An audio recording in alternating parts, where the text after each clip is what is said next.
আজ কি এমন খেতে ইচ্ছা করলো যে আমাকে বাজারে যেতে হলো।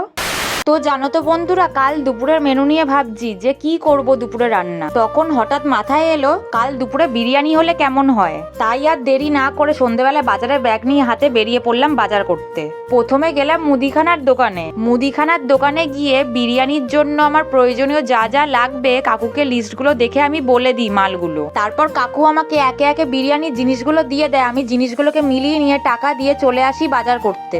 বাজারে গিয়ে সবার আগে বেছে বেছে পেঁয়াজ নিয়ে নিলাম, আর তার সাথে ভালো মানের বড় বড় সাইজের আলু। আদা রসুনও ছিল না বাড়িতে, তাই কিছুটা আদা রসুনও নিয়ে নিলাম। বাজার আর মশলাপাতি কেনা প্রায় শেষ, আর আছে টুকিটাকি কিছু জিনিস কেনা, সেগুলো আমি বাড়ি ফেরার পথে কিনে নেব।